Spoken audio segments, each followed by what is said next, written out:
The first duty of government is to protect our rights. It's our job to maintain the proper role of government in what we were tasked to do. If you really want to doge, this is how you doge. You don't vote for bad legislation that expands government. Thank you.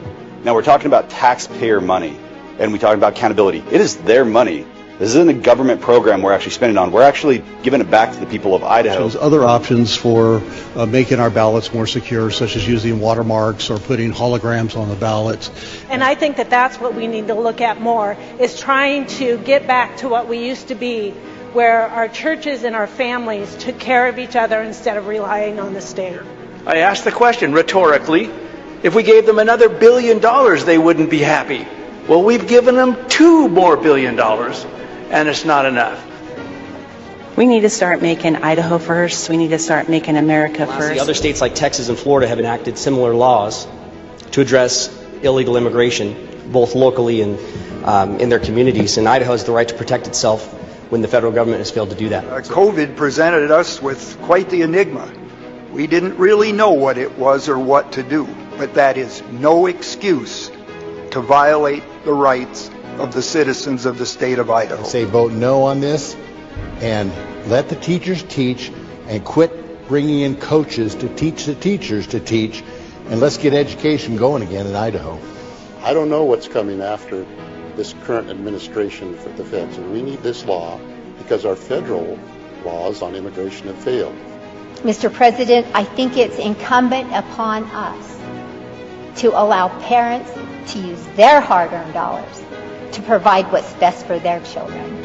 If I was looking at a business and I was looking at these figures, there would be heads rolling because this is unsustainable.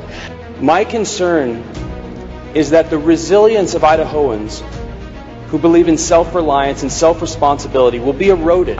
We need to be protecting our First Amendment rights, not inventing ways to slowly chip away at them. The First Amendment and our freedom of religion, freedom of speech are our first liberties. They are so important. We don't have to rest without them. Yeah, watch it. Come on, guys.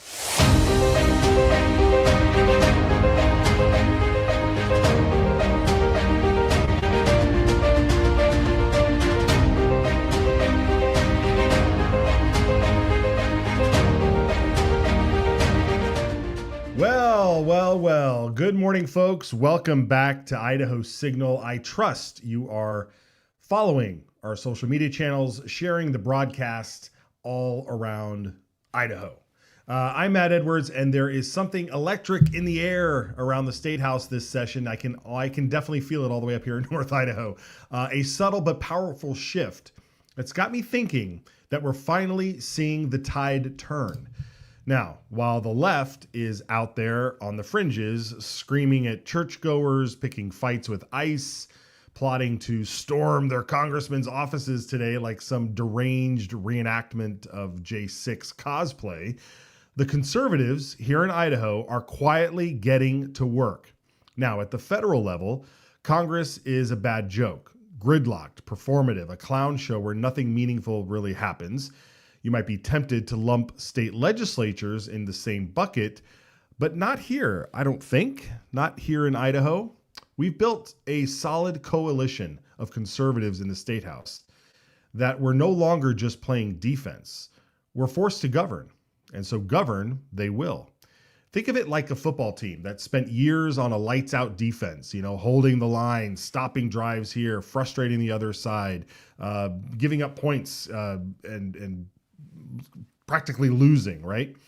But then finally, the ball turns over, whether it's an interception, a fumble, a punt, whatever it is. The good guys have the possession now. And the crowd's roaring. The momentum is flipping. And suddenly, it's not just about surviving. It's about advancing the ball, scoring points, and doing it responsibly for the fans who pay the tickets. There's no showboating. There's no reckless plays, just smart, disciplined offense that puts real points on the board. That is where we are. It's where I think we're headed. So after decades of watching big government creep, wasteful spending, programs that sound noble but deliver squat, the conservatives in Idaho finally have the ball, and it's time to lead. Enter a certain gentleman, Representative Josh Tanner, the new co-chair of the Joint Finance Appropriations Committee, JFAC. This is the committee that decides how your tax dollars get spent and how much of them stay in your pocket instead of the bureaucrats and their buddies. Tanner's not sitting back waiting for miracles. He's out there on a small but unprecedented tour right now. He's hitting every House committee to explain exactly what JFAC does and how each committee has real power to cut spending from the inside, and why it's their job to look at the past legislation that they've funded. Are those programs actually working, or have they gone off the rails? Are they bloating budgets with no results? He's even introducing committee members to the budget office folks who specialize in the agencies they oversee. This isn't window dressing, folks. It is a strategy. It is planning. It is someone finally willing to do the hard work of taking charge. And by our research, this kind of proactive education and coordination across committees is unprecedented. Tanner's stepping up to the challenge so many of us, including him, including you, have been calling out for years. The legislature, not just the governor's office, has to manage our money wisely. But to do that, you need a plan, you need a roadmap, and you need leaders ready to execute. So we've got pledge signers holding key spots on JFAC. They're chairing or vice chairing other committees. The pieces are in place. Now is the time to strike. Let's cut wasteful spending where it's wasteful. Let's eliminate unnecessary programs that don't deliver for Idaho families. I mean, look at what just happened over in Virginia, where the left just regained control of state government, and they've wasted no time enacting their agenda to destroy Western civilization from within. So let's not mess up our chance here in Idaho to move swiftly and build a conservative foundation that will withstand the attempts of the lunatic left to destroy our families. Let's return money back to the people who earned it. Let's make government leaner, more efficient, and actually accountable. No more excuses. No more. This is the moment to prove that when conservatives get the ball, we do not fumble. We move it forward for the benefit of every hardworking citizen of Idaho. And of course, this doesn't happen if you do not stay engaged. You must hold them to it. That is my charge to you, a challenge to you. Do not relent. Stay focused. Stay with the signal. Stay in the game, guys. Stay in the game. One person who I know is fully in the game is Representative Kyle Harris, and he joins me now. Representative Harris, it's great to see you, my friend. I know you have a huge task entering your second session as legislator here. You're now a member of JFAC. Congratulations. What is it like being on your first week in session on JFAC? Well, first of all, hello, Matt. It's great seeing you again. It's a wild ride. Like, it's a strap-in garden hose situation, right? It would have been nice if I was on there last year, but, you know, I kind of thrive in these weird budget analytical situations, like reading legislation. I just have this weird knack for it. I don't know why. I don't know, but it's exciting. There's a chance to actually make some real meaningful change to the size of government. And under, you know, Representative Tanner is the new co-chair. His ideas are huge right now. And I think with his leadership and kind of guiding us on where we need to really dig in, we're going to get a lot of stuff done. I mean, I've been joking around with people here telling them, I hope you're ready to campaign from your office because we're not leaving until June because I'm not moving on these budgets. Oh, that's awesome. So, okay. So tell me, so specifically then, I guess, what are some glaring things right now? I mean, we've talked about Medicaid expansion. We've talked about some of the other big ticket items, but what do you see as like the first area or place that you can start managing more efficiently? Well, you know, right out of the gate, I asked Director Wolf, or I'll call her Director Wolf, but she works for the governor's office, about agencies that did not withhold the 3%, right? So if the government, who's the chief officer of the state, who's in charge of all these 189 agencies that we have, says, hey, we're tight on money, I want 3%, and there's agencies that don't do anything, first of all, why are they not doing anything? What's their intention behind not doing it?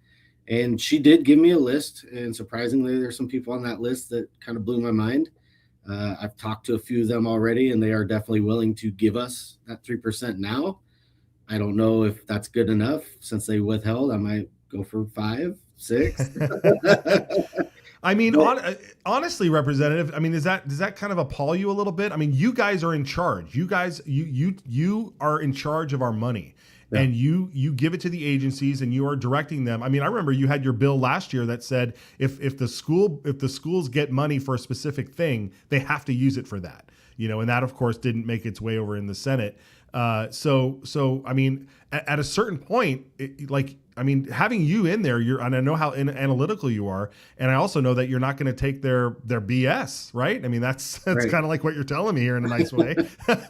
Yeah, I will be towing the line. I asked that question today in committee when we had the director in from State Board of Education, and they were talking about how they were going to change some of their funding mechanisms for universities and what they're trying to do with outcome-based funding sources, which I agree with. I think outcome-based is smart, right? We're only paying for things when there's a good outcome. We're not paying for bad outcomes. The problem is their accountability mechanism is themselves. Like if a university isn't hitting its target, then they're going to come in and intervene with the policies of what they're doing. I said, well, at what point do we get involved, right? If we're going to allow you guys to regulate yourself, which is what we've been doing forever, is allowing agencies to regulate within their agency or within their funding, right? But now the accountability just doesn't happen. It doesn't happen in public education when we're graduating kids that don't meet the curriculum requirements. They're graduating with 32 credits. Where's the accountability mechanism? Why last year in education, why was I sitting in there hashing out curriculum, for the first 2 weeks, and then hearing that we have schools that aren't even meeting the minimum standards? So why are we passing a standard if nobody's going to meet it? And then what's the accountability mechanism? And so this year, everything I do, doesn't matter if it's in JFAC, doesn't matter. I'm bringing that bill back this year. We need to start having that conversation within the building of where's the accountability, the flag bill, where's the accountability?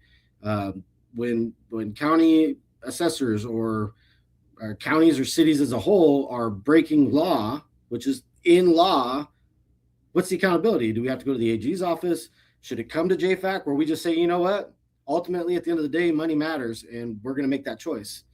You know what? I'm gonna say something because I know you're not going to say it, or you may not want to say this, but like this is the kind of attitude that we need in government, versus the other kind of attitude that I see in the same in people who are in your same position as you are, who scoff at the idea of giving people their money back.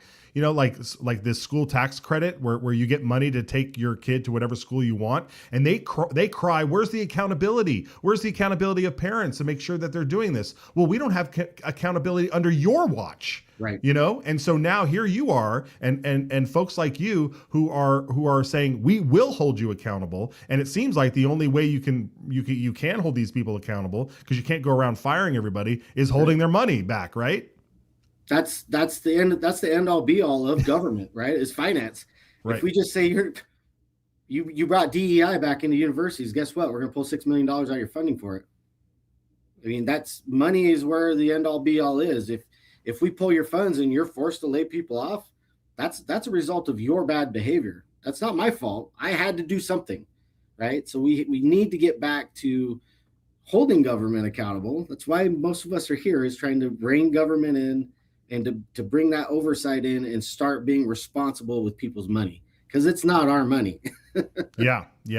And so that's going to be my focus on JFAC. I do have the education budget and government affairs, which is every state agency. So yeah. So I'm coming in hot and heavy, and we'll see where we land. Can you give us your opinion on zero-based budgeting? Can you first at least explain what zero-based budgeting is, and if it's something that you guys might be able to try and get through? It's been on the books for a while. I personally, to be honest, I'm not 100% behind like what it is or how it operates. Again, first year on JFAC, so I'm just kind of picking up things as I go. I think the idea is to get back to the basic need of your budget with no inflation. No add-ons, no enhancements, just this is what it takes. bottom line to keep it going, which I like the idea when they did split that from enhancements, because it gives us a better chance to really dive into budgets of what they need.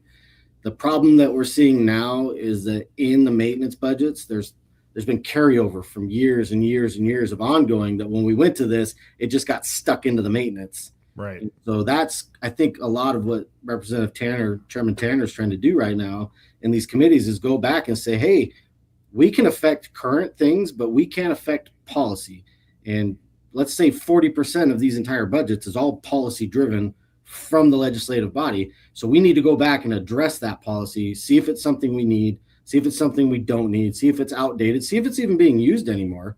And they're just taking the money and throwing it in a pot, right? So, I mean, that cigarette ignition propensity bill from last year where they wanted to take that funding, and I finally figured out there's close to $700 million in there that they wanted to just give away to people. Isn't that crazy? And I'm like, well, why aren't we using this for something to offset the cost of the general fund so we can give some tax breaks back to the people of Idaho? That's right, man. That's right. If you're not using it, then give it back. Don't just don't just develop new programs and things. Right. Say, we don't need FTPs. We don't need growth. We need to just use it to offset, because it's dedicated money from tobacco, right? So we take that, we pay our firefighting bill.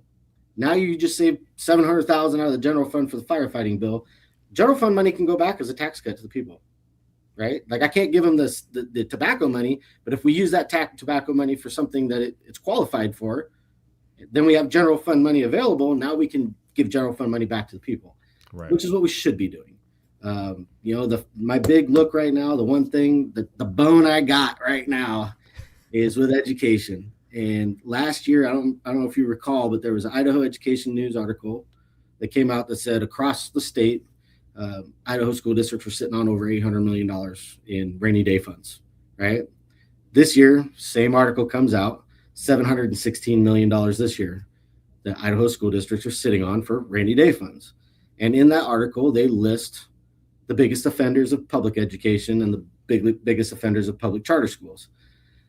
According to Idaho state law, which took me a few days to find because nobody knew where this 5% number came from that was mentioned in the article. Everybody's like, I don't know. So I found the statute. It clearly states that they can keep no more than 5% of their annual budget, or I always forget the name of that thing. There's another source, the little box we use per student's funding. I always forget the name of it. It drives me nuts. Either way, lockbox or something. No, so they have the funding formula. The way it's used, there's a term. Oh God! Oh, it's like a formula. Okay. There's a term for the unit.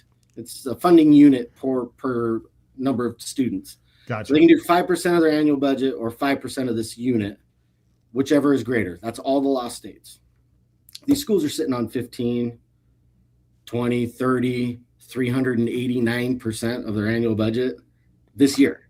Wow. And then, so if this is rainy day funds and they're sitting on $716 million across the state, plus we're funding PSEF, which is rainy day funds for education, at close to $300 million a year, which one's going to give? Are we going to allow them to continue to break the law? If they are, again, I'm looking into it, so I don't know if there's levy money rolled into that or how that 15% breaks out. But if they are breaking the law, I will find out, and there will be accountability through their budget.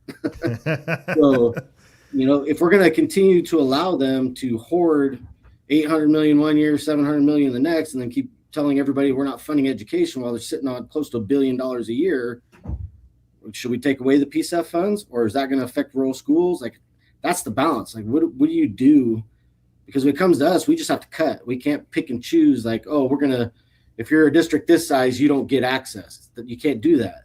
Right. And so figuring that out is going to be the challenge. How do we get that accountability without hurting rural districts that are struggling and actually doing the right thing? You never hear horror stories coming out of them for misusing IDLA funds, right? That's all happening at the big schools where they're double dipping and breaking the law.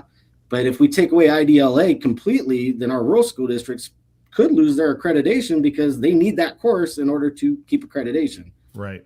And so that's the fight with the budget. It's going to be interesting, but I'm glad you're there, Representative. This is it was when I heard the news that Tanner was headed over to co-chair, and then he brought along Harris and Bruce, Representative Chris Bruce. I was like, we're headed in the right direction. So it's really great to see. You guys have the ball now. Don't fumble it. Make it happen, my friend. Ain't no fumbles from me. All right, fantastic. All right, well, we'll let you get at it. We'll check back in with you again soon. Okay, appreciate it, Matt. Thank you. And where can people follow you real quick and keep tabs on what you're doing? I'm on X. I think it's Kyle Harris 1234 or something. It pulls up Representative Kyle Harris. I don't do a lot of social media, so fair enough. Facebook is. I got to vote for Kyle Harris or something. I don't know. I don't do social media that much. It's not worth the headache, so I just stay off of it. All right. Well, eventually get a donate link. At least have that at the ready, and we'll have people. Yeah, donate. I'm working on my website. I'll let you know when it's up. Okay, great. All right, Representative. We'll talk to you soon, brother. Take care. Appreciate it. Thank you. All right. Rock and roll, brothers. I'm telling you, man, that's the kind of mentality you need. That is what we need to have. And like I said, guys, you got to hold these guys accountable, but they want you to they want to be held accountable.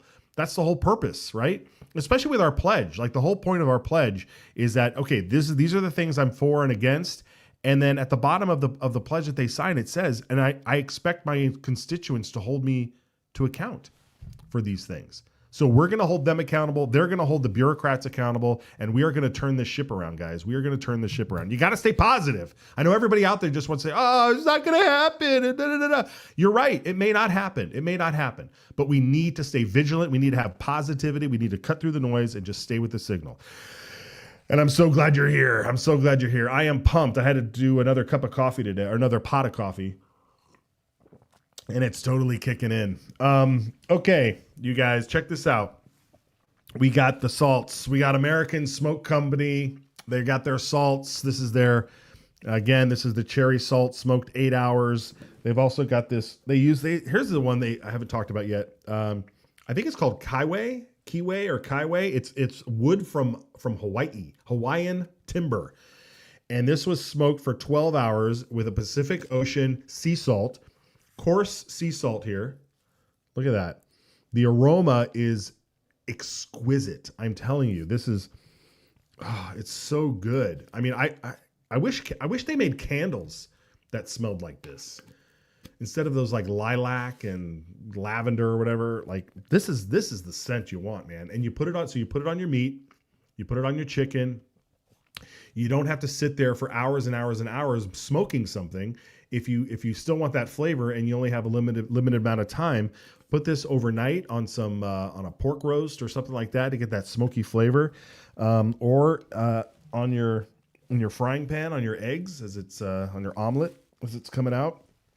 AmericanSmokeCo.com. There's the flavor profiles. Those are all the woods they have available.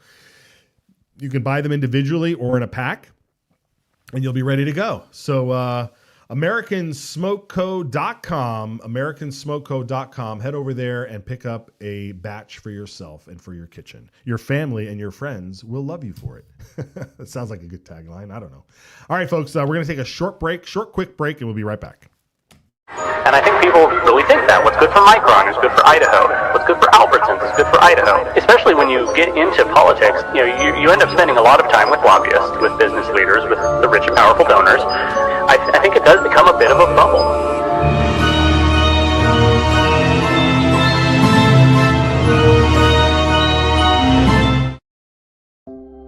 Idaho is the dirt under your fingernails after an honest day's work. Idaho is the hug around your neck when your daughter spells her first word. Idaho is the written word of the law, steadfast and impartial, guarding liberty for all. Idaho is the family rifle passed down, a legacy of protection and the right to stand firm. Idaho is the echo of your own voice, unshaken and free, standing tall among the world's silenced. Idaho is the home that's built to weather storms, not empty wallets. Idaho is the quiet trust between a patient and healer, unbroken and sacred. Idaho is the hymn carried by the Spirit, gathering neighbors together in faith and purpose. Idaho is the laughter around a campfire, a family's bond growing stronger with every word. Idaho is the pioneer's will, firm and clear. We govern ourselves, free and unbound. Idaho is what America was. Let's keep it that way.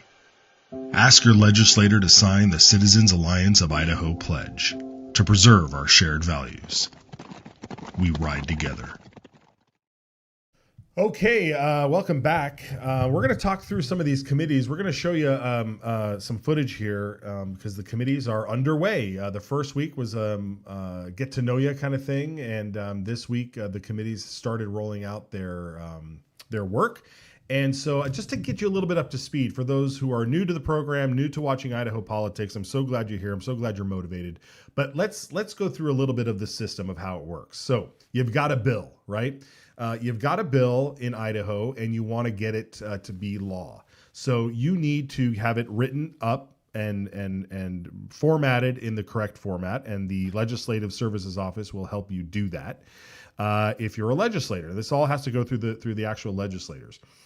And then the legislators go to a committee. They pitch their idea, they pitch their bill to various committees, or whichever one makes sense. If it's a tax bill, it'll go to the Tax and Revenue Committee. If it's a local government bill, it'll go to the Local Government Committee.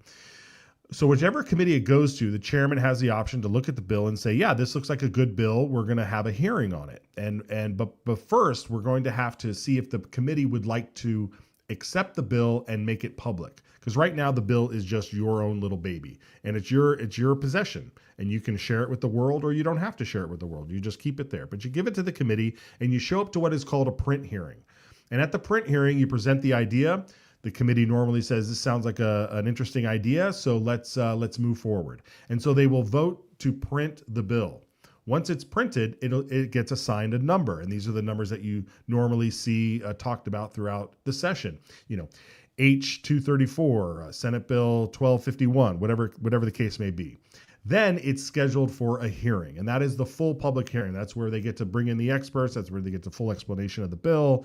Public testimony is taken at that time, in which case the bill is then voted on and then recommended to go to the floor for a full vote.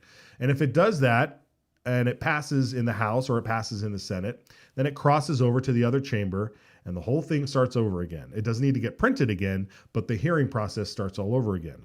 And of course, it's up to the committee's chairman in those different houses, different chambers, to decide whether or not it does get a hearing. So just because it passed the House, as we've seen often, it doesn't necessarily mean that it's going to advance any further in the Senate and vice versa. If it does, and it makes its way to the governor's desk, of course, we all know what happens there. The governor can sign it, he can veto it, or he can ignore it, in which case it becomes law anyway without his signature. Okay, now that we've got that out of the way, an interesting presentation happened yesterday afternoon in the House Judiciary and Rules Committee, where Representative Ted Hill presented a bill trying to enforce a no-fly zone for drones over our correctional facilities. These are like our statewide penitentiaries and so forth. So let's watch a little bit of his presentation. It's very difficult because the airspace is controlled by the FAA, and having specific restricted airspace is difficult to declare. It's easy over the prison because that's a consistent, always going to be restricted airspace.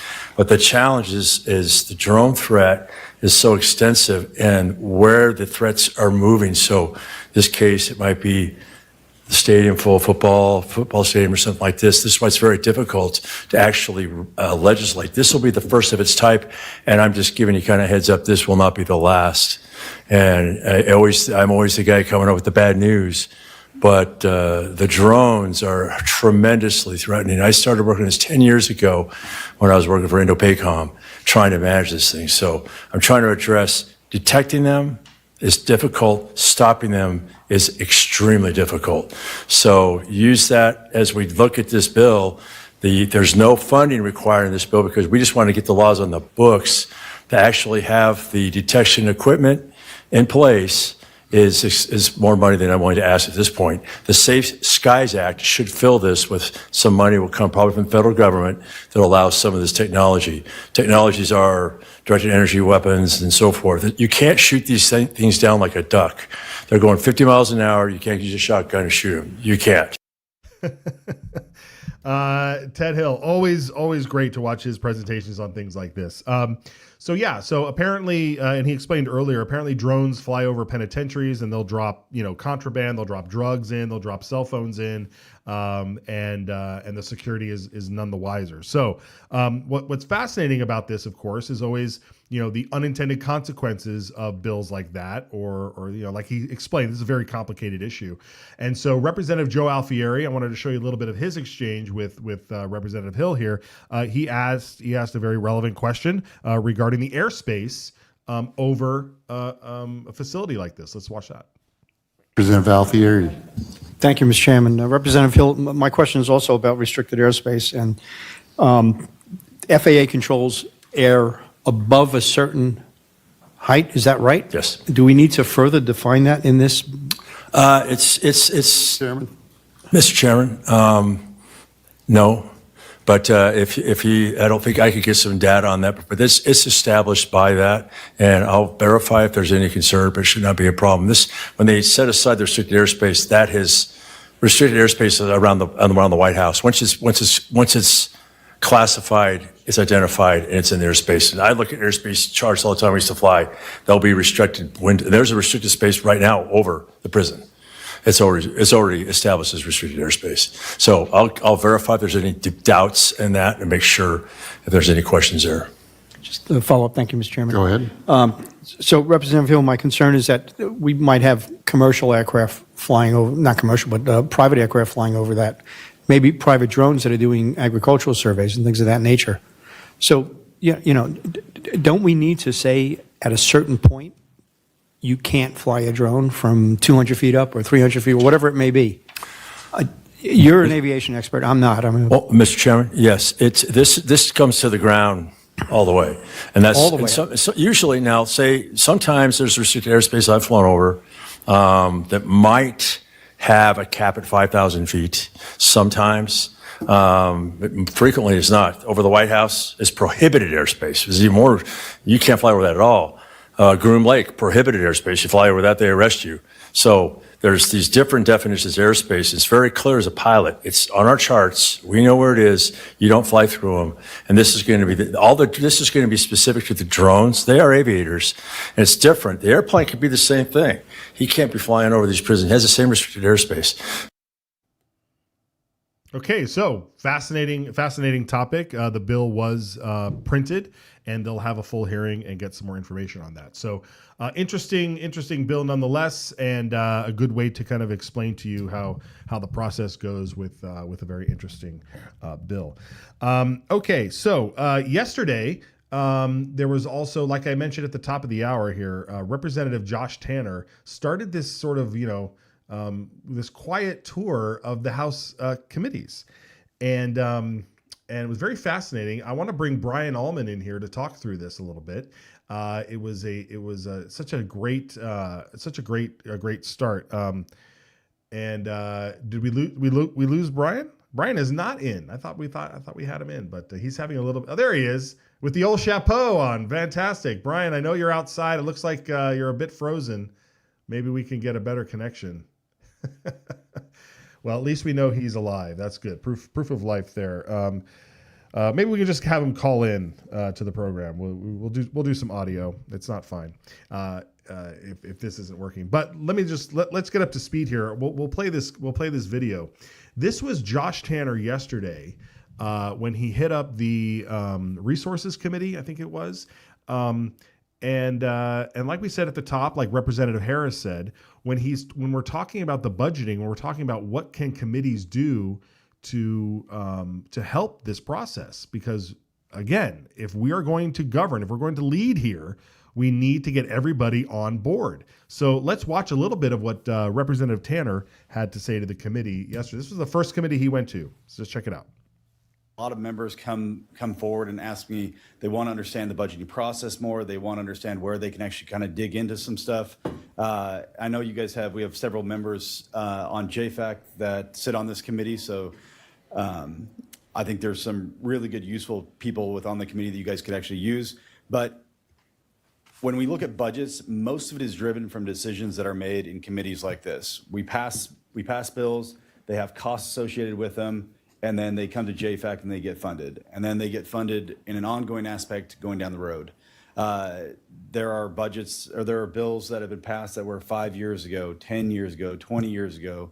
And I would encourage everybody, especially as we look through times like this, when we are looking at making cuts, to actually go back through some of the bills that have come through these committees and see if they're actually being used for how they were intended for.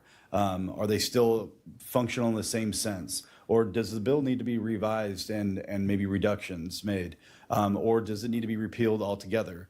I think those are things we so often look forward instead of looking back. And I think this is a perfect year to make sure that we're looking back, making sure the laws that we actually put in place that have costs associated with them are still in that functionality of how we intended it to be. Within that, I do want to talk. I mean, the governor did do the 3% holdbacks, and it did affect multiple different agencies that this committee actually deals with. It did not affect all of them. Some of them are dedicated fund, and the governor looked at going after dedicated funds and as an additional aspect, but decided in the end he wasn't going to. It was still a toss-up even up until the final line where he was submitting his budget. They were debating over some of those. Again, I think those are some debates if you're looking at some of those dedicated funds, if we want to actually go after those dedicated funds. I don't necessarily think everybody looks at JFAC and says, JFAC, you guys make the decisions. And I think some of this decision should be made within these committees themselves and give recommendations back to JFAC on if they think that there are some dedicated funds that we need to look at. Now, some of those are statutory and need to be done throughout this committee. Some of them JFAC can do on its own. And Fish and Game, I'll just go through as one of them because there was no rescissions done within Fish and Game. Now, Fish and Game is one that doesn't take any general fund revenue. This is all dedicated fund and federal funds that come into that agency. But from a dedicated fund standpoint, and they had an interesting point. They said, well, if you take our dedicated funds, we're going to lose our federal funds. I dug into a lot of their federal aspects. I don't necessarily believe that, but that is also one that I think the committee should look at. And the hope is the more of you guys actually looking into things, I'm hoping people come up with ideas instead of it just being on JFAC alone.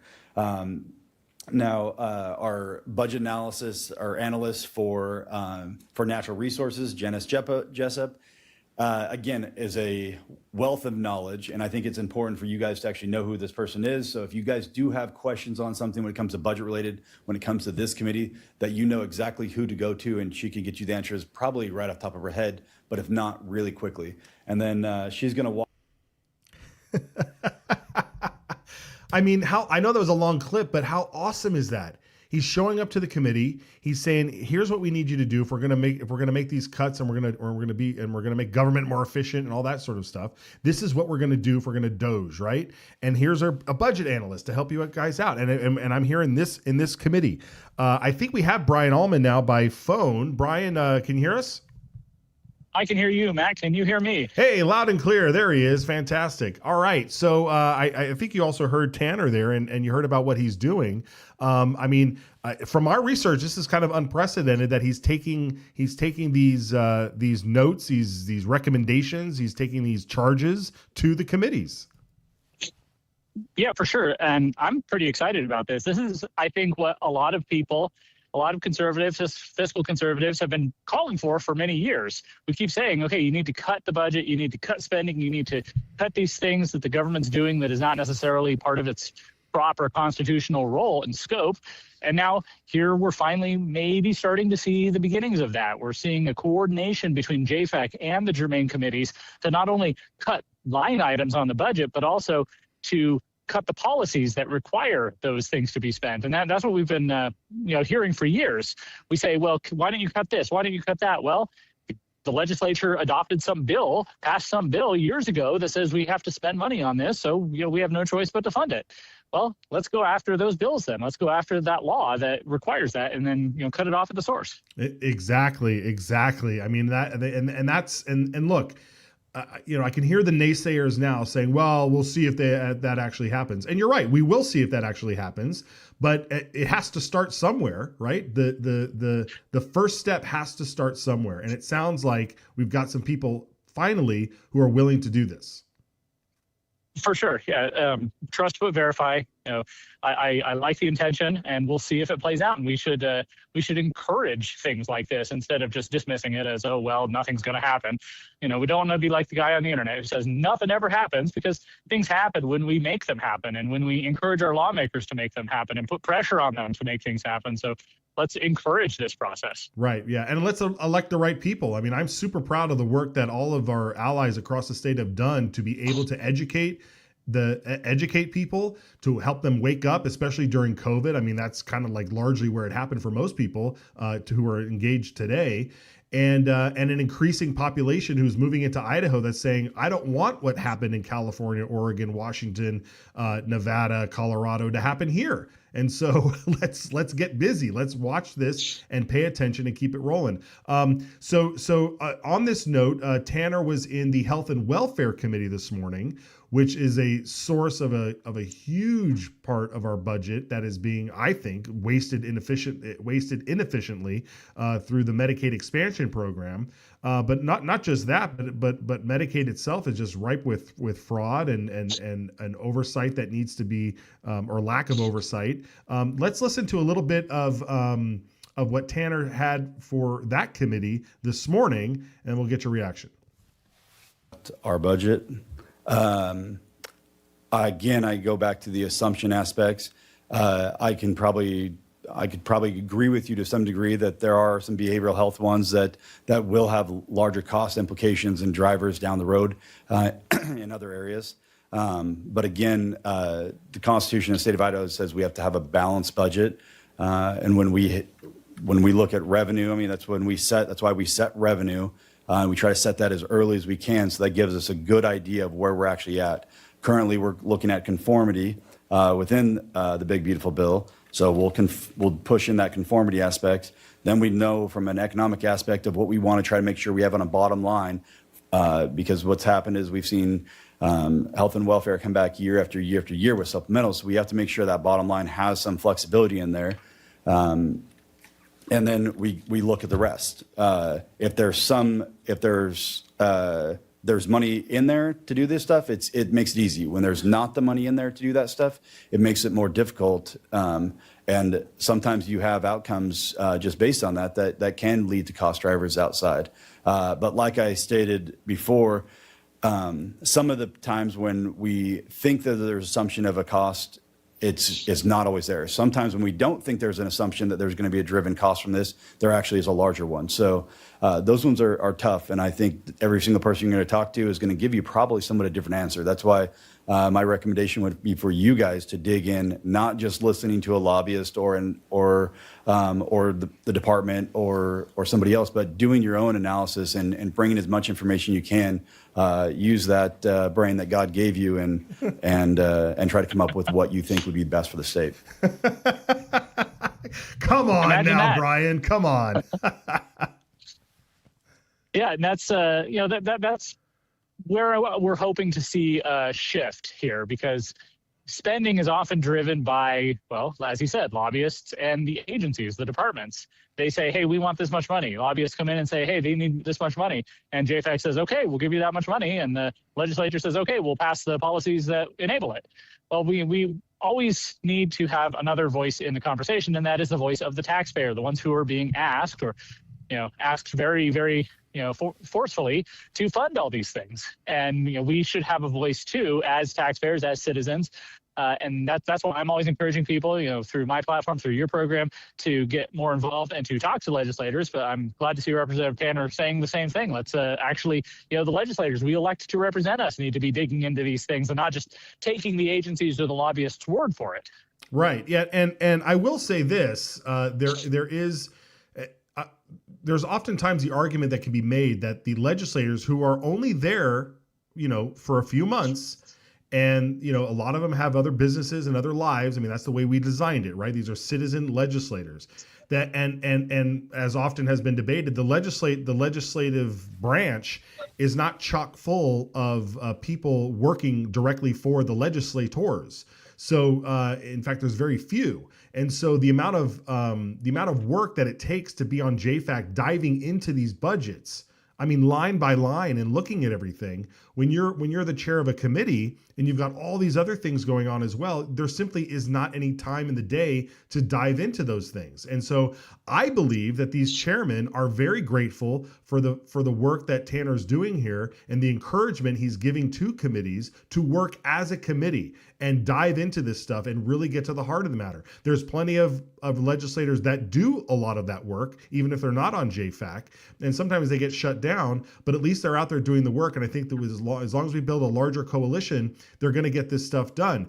And to help me prove that point, Ron Mendive, Representative Ron Mendive, who's the chair of the Resource Committee, this is how he introduced Josh Tanner yesterday with a little bit of like, I'm so glad you're here. Check this out. Invites the chairman of the germane committees to come and testify before them about the budgets for the different agencies that we oversee. And I look at the fishing Can you game start budget this or back? the Can you start this Department back? We of missed the Lands top budget of or it. Parks and Rec, and it's kind of JFAC invites the chairman of the germane committees to come and testify before them about the budgets for the different agencies that we oversee. And I look at the Fish and Game budget or the Department of Lands budget or Parks and Rec, and it's kind of a they're large budgets, and I really don't know their needs. So I've never really responded to that, but this is a little bit different approach, and I'm grateful to Representative Tanner for bringing this to us. So we're going to learn a little bit more about budgeting, and I think he'll show us some places maybe perhaps online where we can learn some things. And so this is kind of more of a committee approach up front, so we're a little more involved in the process, which I think is really good. So anyway, Representative Tanner, the floor is yours.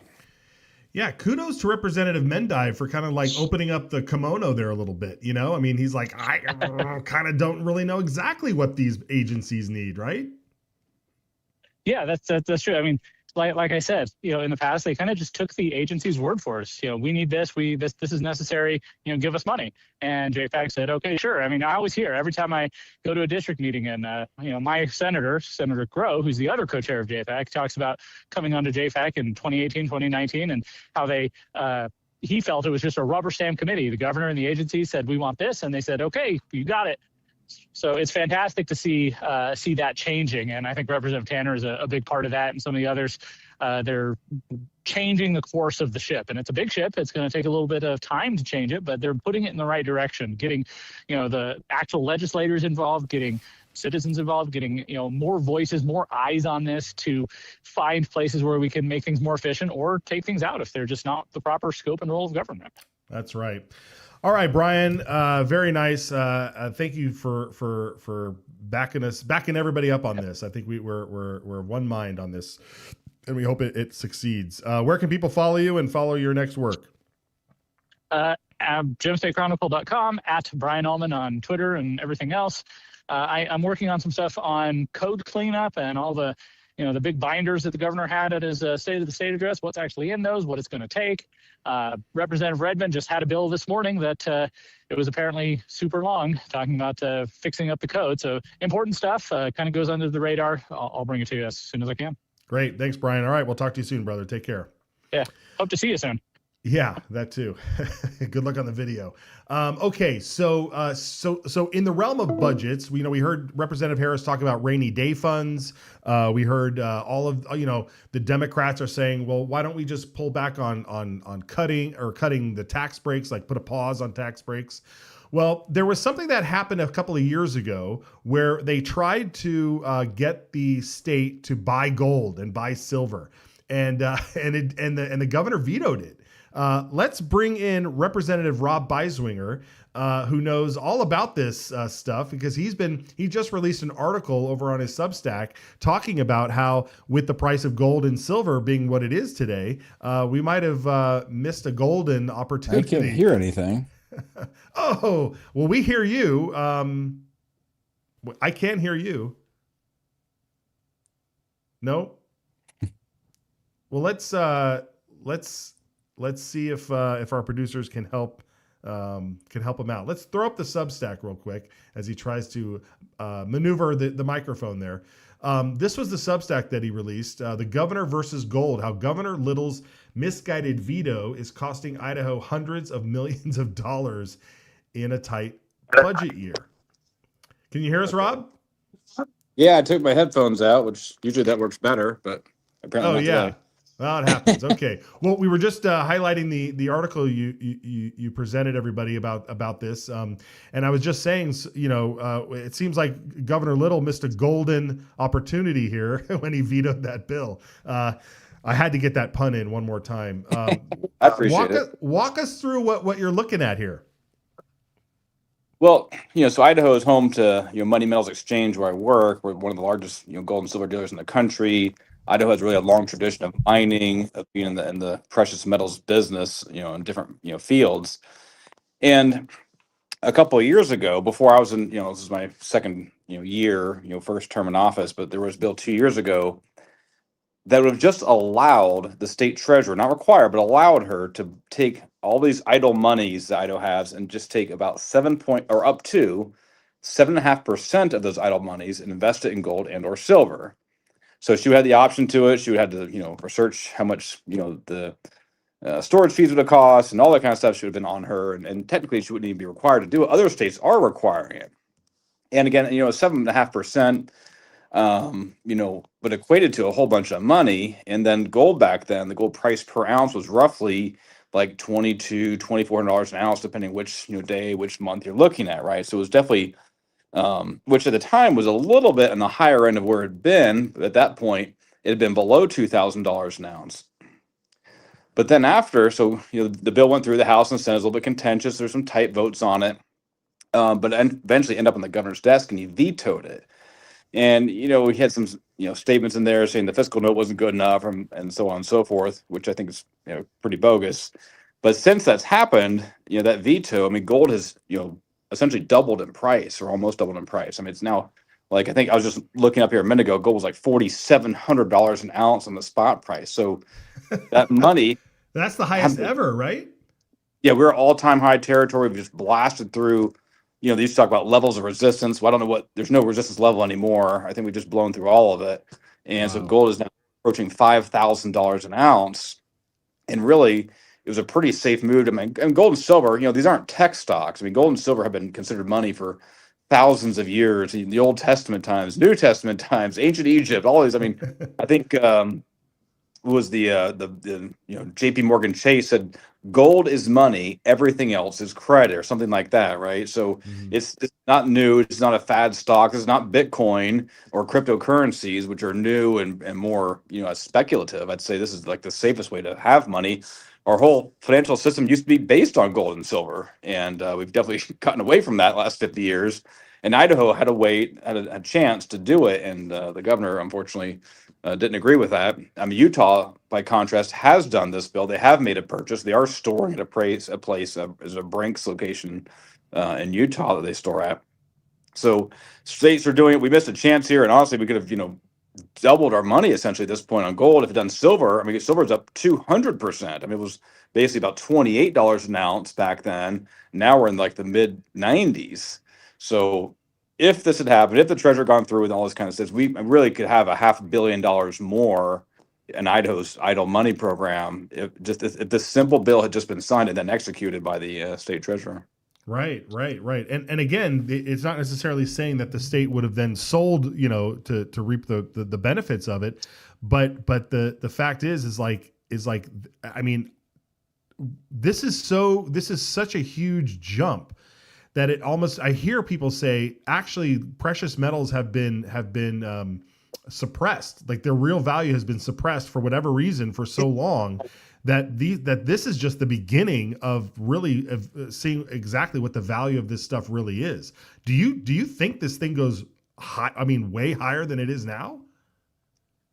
Personal opinion, yeah, I think it's going to keep rolling here. I just don't see there's not a lot of better options anymore. Because you look around, what are your other options? You can do the stock market, and the stock market's held up really well. I mean, you got to hand it to. I mean, people. I think like I would have been. I've surprised myself. The stock market has done as well as it has. It's held up and not had more of a retraction. But inflation does increase the prices of lots of things, not just True. gold and silver. Inflation can cause food inflation, cause car inflation, and so on, right?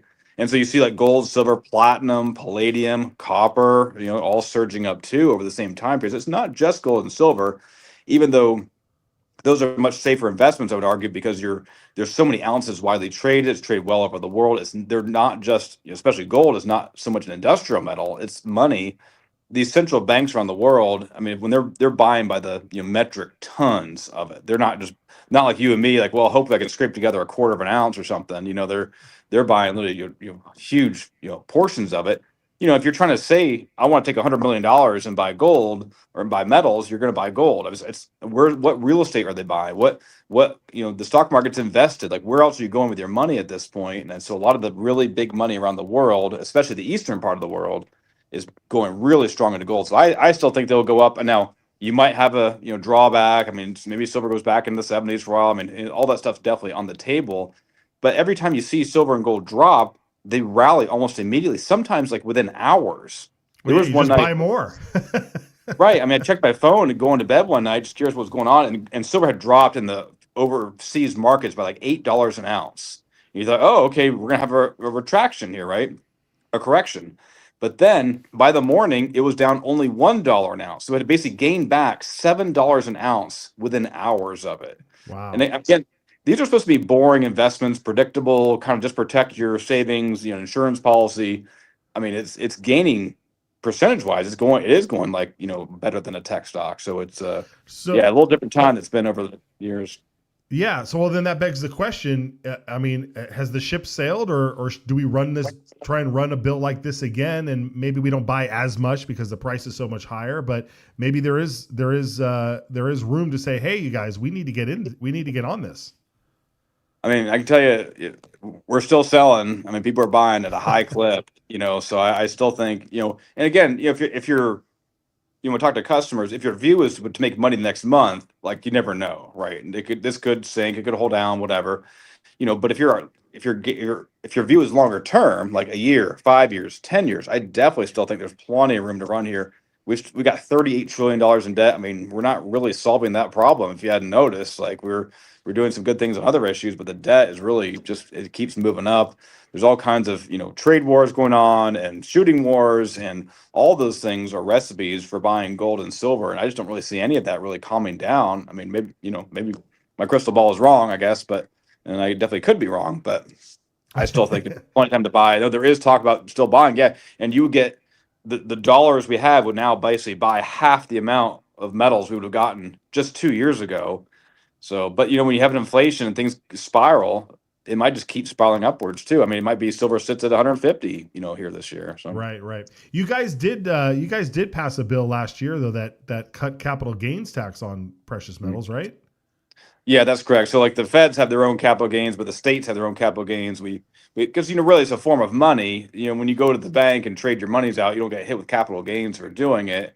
So it's kind of a way for Idaho to say we recognize gold and silver still as money, so we're not going to tax it like you would a typical buying and selling Walmart stock, for instance. Yeah.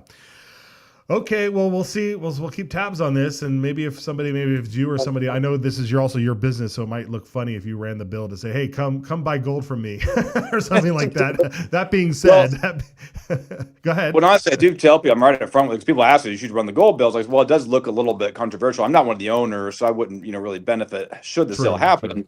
But in the bill, there's no obligation for the state either to buy from Money Metals or to store in our depository. There is another depository in the state. Like, they can figure that out. And obviously, I wouldn't want the company to make money on it. It would put me in an awkward spot. But yes, I think this should in some way, make this happen. Yeah, fair enough. Okay. Before I let you go, what else are you working on? Because you're the big medical freedom guy as well. I don't want people to forget that. You worked with Foreman last year, Lenny last year on this stuff. Really great stuff. What? Anything else in your wheelhouse? What are you working on this year? Yeah, definitely in that angle. I keep finding myself getting back over there. We'll have a revised Medical Freedom Act bill. This one will clean up the language in the schools and daycares. So we didn't really catch every code across the state. The school language, for example, on vaccines says you're required to do it, but you can be exempt for any reason. Well, why don't we just say you're not required to it? And I had a bill for that last year, but just with everything else going on, this bill took off. We just kind of let this one run as the one we did, and I'm glad we did that. That was the right choice. So there's that one we'll go through. I think we'll have wide support in the legislature. Hopefully, the governor will go along with it. I've got one bill regarding mosquito abatement districts. Some of these places in certain counties in the state, most of them don't have anything like this, but they will tax and then spray their citizens against mosquitoes, is the rationale. But there are people who don't want to be sprayed. They're trying to opt out, and these districts are not honoring that. They're just ignoring the citizens who are getting sick from this stuff. So I'm going to put in some safeguards there as my plan to protect them. That's great. I talked with some folks. They shared some video, intimidation videos with me over the summer, and that is a very, very big topic. So I definitely want to have you back when that bill comes around, and we'll talk more about that. Representative Rob Beiswinger, thanks for joining us. Where can people follow you and keep track of your work? Yeah, thanks. If you go on to X, formerly known as Twitter, it's just my name, Rob Beiswinger. Good luck spelling it. On there, and then on Facebook I have Idaho, then the numeral 4 Rob, Idaho for Rob. You can find there. idaho4rob.com is the website. So yeah, anywhere there would be helpful, and just I would love to appreciate your support and have me on here. Fantastic. All right, brother, we'll talk to you soon. Have a great day. Keep it up. All right, thank you. Excellent. All right, everybody. Well, can you imagine hearing that the governor vetoed a bill that would have had gold? We could have had gold. We could have had gold at a certain price, and now it's just skyrocketed. Absolutely skyrocketed. Silver too. All the precious metals, like he had mentioned, all the precious metals are going, and we couldn't get on that train. Utah got on that train. Other places have got on that train, but we haven't. All right, the call-in number, 208-402-4915. Leave us a voicemail, 30 seconds, a minute, whatever you want. Leave us your name and town. Let us know what's on your radar, what your feedback is. Anything that you heard today.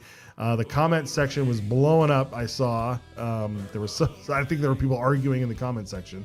I don't know what platform it was on, but it was happening. But you can leave your message there, 208-402-4915. Also, if you are out in the fields and you just only get small amounts of data and you want to just listen to us after the program is live, IdahoSignal.live. IdahoSignal.live on your smartphone. You can go there. You can do IdahoSignal.live, and then you just say add bookmark, and it puts a little like app icon on your phone, and then you just hit that. You go there, you press play, and you can listen to the show, the latest episode, right there on IdahoSignal.live. Of course, we're also on Rumble, YouTube, X, Facebook, wherever we should be. Do we need to be on TikTok? I'm getting the feeling we might need to be on TikTok. You need to call me and let me know if we need to be on TikTok. Put it in the comment section if we need to be on TikTok. I'm not on TikTok. Maybe if we had more Lily Almond, we would be on TikTok. But Lily Almond's coming back this week. Don't you fret. All right, folks. Thanks so much for joining us. We'll be back tomorrow. Take care. This bill, I think, it puts a stake in the ground that says we have a sovereign right to protect what's ours.